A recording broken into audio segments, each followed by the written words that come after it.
Hi there, this is Pashri of BrandNow.Asia. Welcome to this episode. I'm so honored today that Libby and Taylor are joining us. June is Pride Month, and today we're going to be talking about what is Pride Month and what is Dreamtree, so that you guys get to know a little bit about this organization and what they're doing in our community. So welcome, Libby. Welcome, Taylor. Thank you. Thank you.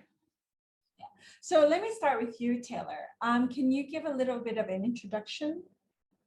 Sure. Hi, everyone. My name is Taylor. My pronouns are she and her. And I started Dreamtree with my friend Zach a while ago, and I've just, I've been a strong advocate for the LGBT community, and I look for, to create spaces where everybody feels welcome and inclusive, and it's an important part of my life and what I enjoy doing in my free time.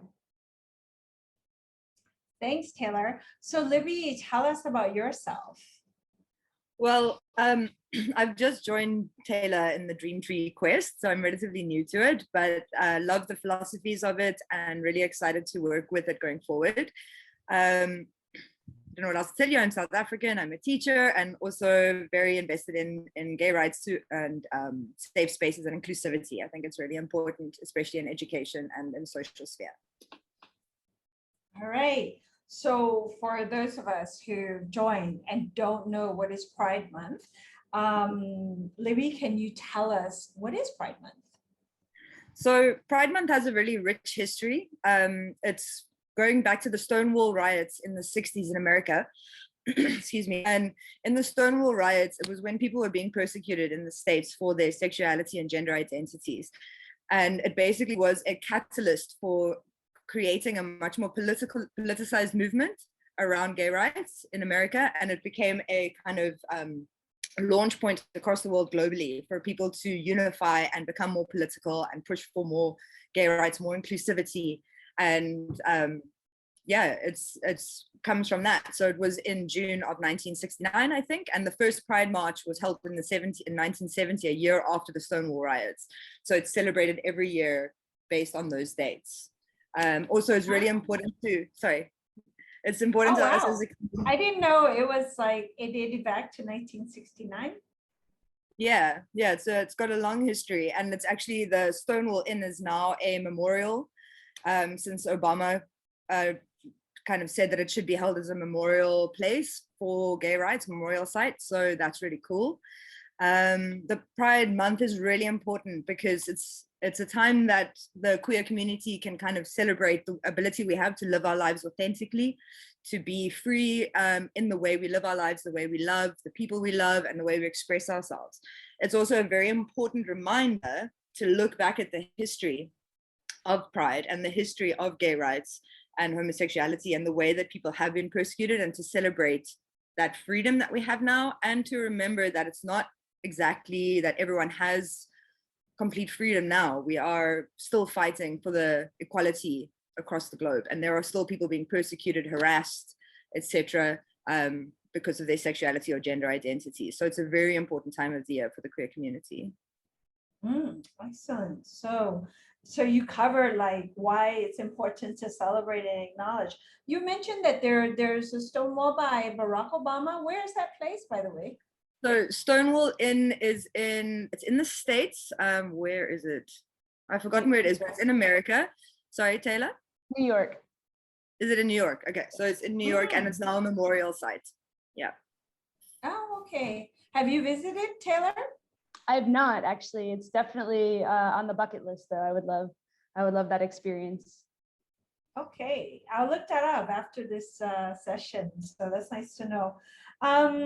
So why do we need to be inclusive and create safe space for the community? And what does that look like? And why is it necessarily globally as well as Thailand? Because you guys started this movement here, right? To create the safe space for LGBT. And why Bangkok? Me or you, Taylor? Maybe I'll give it a start, and then you can pick up what I leave off on. So I think it's really important for the LGBTQ community to have safe spaces because although we've definitely made strides in progress and rights and even just in society standards, there's still a lot of work to be done. There are still, in over 70 countries, it's still illegal to be gay. So, it's still punishable by death in 8 countries, and so to have safe spaces for people, where they can go and they can feel welcome. And it's true for every person in the world, right? We should have community spaces where everybody feels welcome. But I think especially for the LGBT community, because there's a lot of discrimination that we face all the time, and there's the need for it, right? There's the need for people to feel welcome. So yeah. And why Bangkok, of all places? Like, how is it that, I think this kind of like leads into how did it get started here for you in Bangkok, Thailand? Well, so basically how I guess, it's kind of segueing into the next question here, which is, sort of how did Dream Tree start? And I think for me personally, like I, obviously have been an active member of the community for, essentially my whole life, right? But as an adult, definitely I find that a majority of the spaces for the LGBT community are predominantly centered around nightlife, around partying, about going out and having a good time, which, of course, there's nothing wrong with that. But the idea of making meaningful connections is sort of lacking in those experiences, right? So an inclusive space to me is a space where everybody is welcome, but beyond that, everybody is heard, right? So everybody's heard, everybody's seen, everybody feels empowered to be authentically themselves. And I felt that in Bangkok, there wasn't, I was having difficulty finding these spaces specifically for the queer community. And so that's sort of how Dream Tree was born, in the sense that we really wanted to create spaces where people could make meaningful connections. Okay. So can I add something in? Sure, absolutely.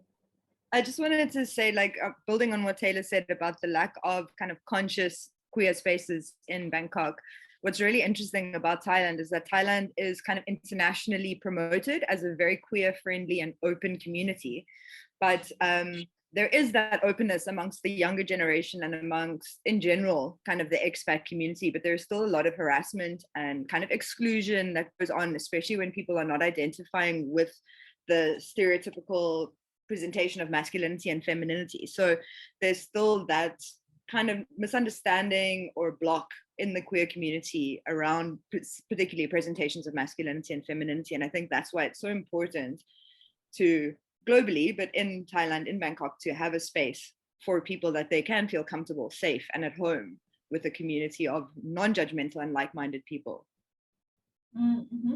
And can you give me like an example of how you guys create that safe space for your community, so that's not centered around nightlife, as Taylor had mentioned? Sure. So basically, we wanted to create more like daytime activities. We spent a lot of time sort of, because obviously we have to remember that the queer community is extremely diverse, right, within itself. So, I mean, there are so many types, and people are people, really. I mean, it's just our goal is to bring as many diverse people together as possible, like over a shared experience, essentially. So we had events like mini golf and paint nights. We have done a quiz night online. That was pretty fun. And that was nice too, because we had people join from sort of all over the world, not just Bangkok.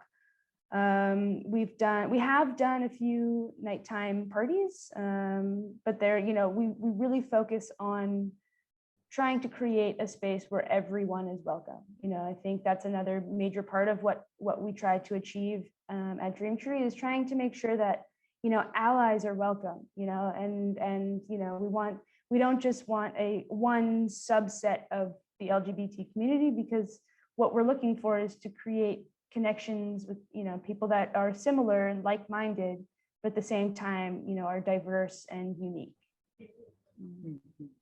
Okay, so I think that's a good lead in to the next part. Then what are the goals and the missions and the dream for the community, once we're out of this pandemic?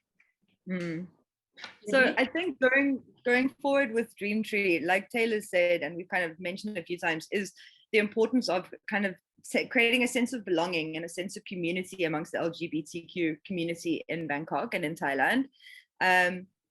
As we hope to emerge out of the corona lockdowns and epidemic, we hope to have a lot more in-person events where we can really connect meaningfully and just allow people to be in their uniqueness together, and I think, like Taylor said, we hope to have great diversity within our community in order to show people that it's okay to be you, whatever that looks like, and whoever that is. It's perfectly fine, it's perfectly acceptable. And in the community of Dreamtree, it is a sense of belonging and safety and inclusivity that's so important. So I think going forward, that's the goal, is to create more conscious social spaces where people can connect and hopefully go beyond those Dreamtree events in connecting and communicating and making lasting and meaningful friendships. Okay, so over the next few months, what do you guys have like in mind? Some hybrid events, some face-to-face, some online ones. So what you got in store? Well, I think I'm going to let Taylor also speak to this one, but we hope to have quite a variety of events. Taylor and Zach have had really successful brunches, which has shown such a great need and a desire for people to get together in relaxed spaces and just communicate and be together. So we'll definitely be going forward with similar events. We're hoping to hold some more fun events like trivia evenings and some sporting events, action soccer, that kind of thing, where we can get together as mixed community and just kind of play and be free and just be involved with one another. So quite a few events, but nothing really set in stone because it's hard to know what's going to happen going forward. But that's kind of where we're looking to is more spaces to get together and just be a community. Yeah, I don't know, Taylor, do you want to add to that? Well, just on top of that, hopefully we will, we're trying to put on something for Pride. So stay tuned for some details for a potential networking event at the end of this month. So details to follow, but definitely we want to try to celebrate Pride in some way or another. Obviously, as Libby, you mentioned, it's difficult at the moment to get together physically, but we hope to get together at least in some capacity online. Okay. So who are the target markets for these gatherings? Like you mentioned that it's very inclusive and it's not just for the LGBT community, but you also said for allies and things like that. So how have you been getting the word out, and also what are like some of the channels of the way that you're connecting with people? Yeah. Sure. I can start with that. I think, it's the many variations of Dreamtree. It's been a very sort of unique journey. Actually, Dreamtree started as an e-commerce platform to try to create a space for conscious products. And then from there, we tried to have, LGBTQ vendors and artists. And then we realized like what we really wanted to create was this sense of community. So we decided, okay, the e-commerce platform was a great idea, but it wasn't really what Zach and I wanted, and that was community. So we started Dreamtree as sort of a community events, platform. And from there, we had I think at our first brunch, we had about 6 people. And then we tried, it was just posted an event on Facebook and said, this is the space that we have. And from there, it's just sort of grown, as we put the word out, then these 6 people who came to the first brunch told, one friend each. And then at the next brunch, and slowly it's sort of snowballing into a bigger project. So, of course, we're always looking to grow bigger and expand, because we do believe that the more people that we get involved, the more people that believe in us, the farther our reach will be. So yeah, it's just about, creating this community, and we do have a very solid community that shows up time and time again, and they're very, Dream Tree, support. So yeah, just, continuing, and I think consistency also is key. So I think, we do have a variety of events, but to keep the monthly brunch consistent has allowed people to show up time and time again. And I must say, I didn't attend the first 6 people one, but the last brunch I attended with Taylor, it was so beautiful. It was huge. And like, we ended up sitting basically in the corridor because there was no longer space. It was that many people that wanted to be part of this and wanted to attend. So I think that's really beautiful, that, like Taylor's saying, with word of mouth and kind of just growing the events, the community's growing, which is beautiful. Yeah. Because your name is Dream Tree, so I wonder, like, who, in your mind, who do you dream about having as sponsors, as partners that could help forward your community when things that you could do more, whether it's online or offline? Do you have a wish list for that, Taylor or Libby? Yeah, I mean, absolutely. I think, with what we have here, right? Dream Tree is a passion project, really, that aims to bring as many people together as possible. So we are focused on the community, and how the community survives is support from the community, support from outside the community, support in general. So I think, anytime, we're always looking for vendors for events. So like places, like physical places to host us. We're looking for people just to help us spread the word, for institutions to back us, to help us, as I said, this is, trying to get the word out and trying to get people together. So as many people that know about us and that can support us and that can, really stand by us, that's how we function, really. We wouldn't be able to do that without any of that. Okay. I think also it would be something that we could dream towards or dream about is also connecting with other people in the queer community who might want to run initiatives through Dream Tree, such as, like Taylor mentioned, artists or vendors or anyone who has an idea that might collaborate nicely. That would be a really successful thing for us, would be to have members of the queer community or allies who wanted to partner with Dream Tree with their own initiative or own idea. I think that would be really exciting too. Okay, so you're not limited by what your thoughts are in terms of like initiating an event. You're happy to also entertain what the community may bring to you and propose to you.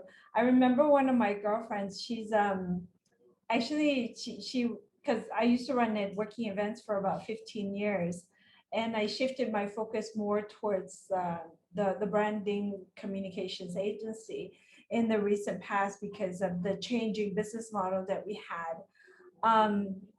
But actually I had an idea that came through a good friend of mine. She just flew out to go to Spain, and she wanted to do this painting and wine night. I know there's a place that does that in, I think it's right at where our soy is, in soy 49 in Piman.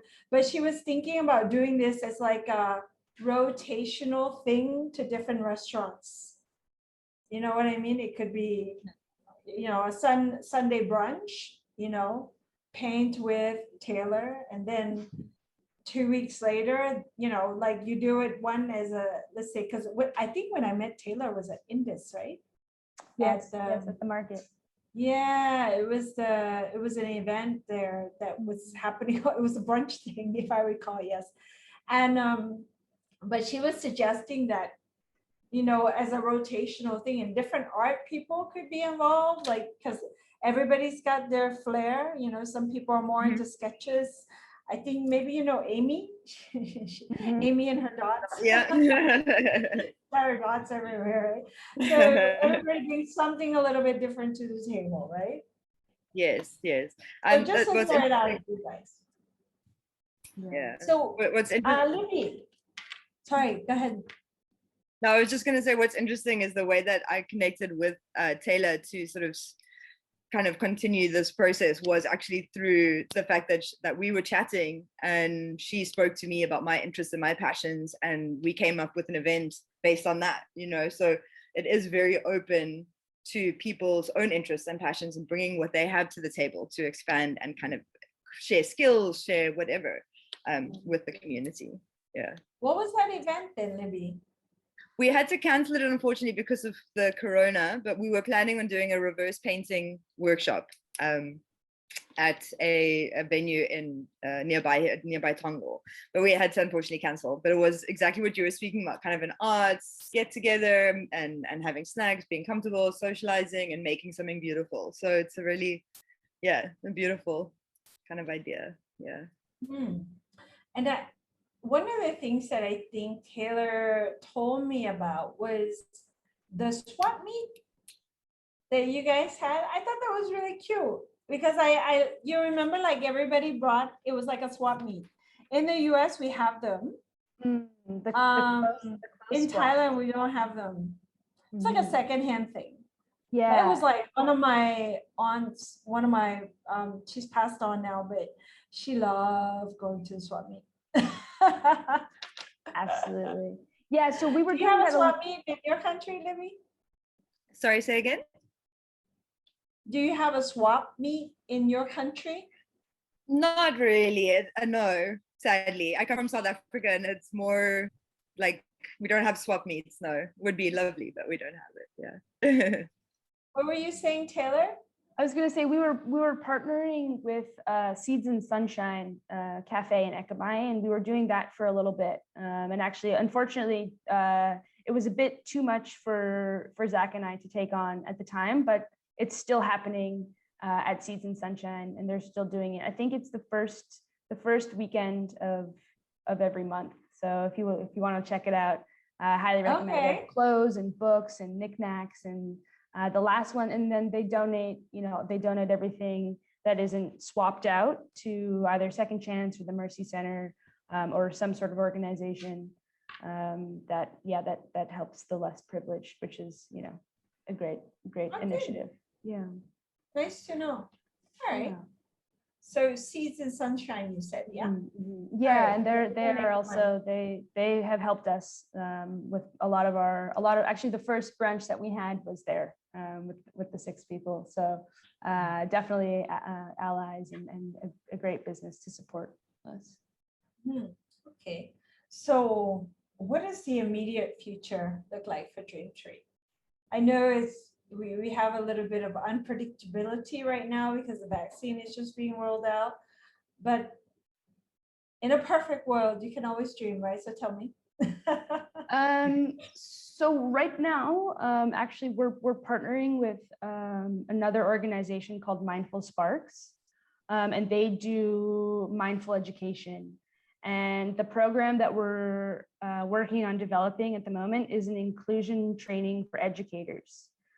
So we hosted right before the sort of, I guess, third wave happened. We hosted a roundtable discussion where we called people in to sort of share experiences about what it was like to be queer in education, and how did your system fail you and what could improve. And so we're basically collecting data to be able to come up with a mindful approach to inclusion. So this is a very large project that we're working on together, but a very exciting one nonetheless, because as an educator myself, it's, I think that providing a safe space for children is incredibly important. So this is a way that we could go into schools and train teachers to be able to understand what is inclusion, what is diversity, and then obviously Dreamtree is focused mostly on the LGBT community and how to be an ally and an advocate in the classroom for that. So that's sort of one of the big projects. And then Libby, if you want to speak on the other. So how can viewers or people who may be interested to support you in that, how can they contribute? Are you looking for anything to move that forward for you? Of course, yeah, we have, as I said, like just before now, we are mostly collecting data at this point, right? So we want to reach out to as many people as possible. We have a Google form that has been going out, and we've tried to reach as many people as possible to be able to collect as many experiences as possible. If anybody's watching right now and wants to have a chat about this, please reach out. Again, as I said, we are trying to hear from as many people as possible to try to create a sort of experiential an experiential training, not just this is a fact, do this, right? We want to say like this person from this place experienced this, and this is how this can be avoided, XYZ, right? So we're also looking obviously for schools and institutions that may potentially be interested in something like this, as well as, other big organizations that would, be willing to sponsor. Obviously there are a lot of costs that go into creating something like this. So, and anybody that would be interested in learning more, feel free to reach out, and I would love to hear from you. Okay, so if you give me the link, I can add it, once this video is fully published and out and about, it can be added to it so that people know where they can go for it. Okay, so Libby, what's the next event? When, where, what, etc.? And what is your hope in terms of collaboration, or what do you need from the community to get that up and running? Okay, so our next event is one we are hoping to partner with you for the social networking online Zoom meeting, which would be wonderful. After that, we're hoping to sort of get the ball rolling with more in-person meetups again, and definitely I think our first event will be a brunch, just to get together, to relax and have community. But that does depend on when we are able to have gatherings again and be a little bit more outdoors. And I think all of that, we don't have dates set yet because we're waiting to see what's going to happen moving forward. But as soon as we do, we will be putting that on our social media. And there's a WhatsApp group also if people are interested to join that WhatsApp group. And there's a Facebook page. So we will be advertising through those platforms. Yeah. Can you give us the Facebook page, and how can people be added to the WhatsApp? Perfect. Yeah. So I think I can share my contact, which I don't mind doing it. Or people can message me to join the WhatsApp group is really fine, and we'll share the Facebook link as well. Is there any last thing that you want to share with the listeners or the viewers before we end our conversation here? Just to say a big thank you to you, I think, and that we're looking forward and very excited for future collaborations and what's going to happen to Dreamtree as it grows going forward. So thank you for this opportunity. Thank you. Thank you for coming on board. Absolutely. Yeah, I would like to say, I think that conversation, is how we make strides, right? So Pride Month, would not have existed if the Stonewall riots didn't happen, and we wouldn't have made progress that we're making without difficult scenarios and situations and conversations, right? So every conversation matters, whether it's on a big scale or a small scale. So just having a platform to be able to speak and be heard is so incredibly powerful. So thank you for that. We do really appreciate having this as an opportunity. And we just hope that we can continue Dreamtree in the sort of quirky, funky, unique way that it has grown.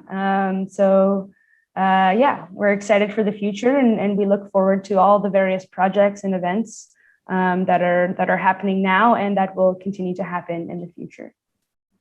Yeah, I'm excited for you too, ladies. So congratulations on Dreamtree. I think it's a great initiative. It gives a new and interesting outlet to the LGBT community besides the nightlife. So I remember the first time you and I spoke about it, I said, wow, this is wonderful. You know, it gives people a safe space because, you know, like when you go out at night and like you said, right, like even as a woman myself, sometime as a young lady going out, you don't initially feel safe, you know, and getting to know people is a little bit easier in the daytime. Maybe it's just because, you know, you feel like, okay, I can make my way home, you know, there's not this darkness, whatever stuff. And I love that you started this initiative, and I hope that it continues to grow and strength from here on out. So thank you, ladies, for your time today. Thank you, everyone, for tuning in. And yeah, check out the links. We'll be providing it as part of this video. Have a good day. Sawadee ka. Thank you. Bye.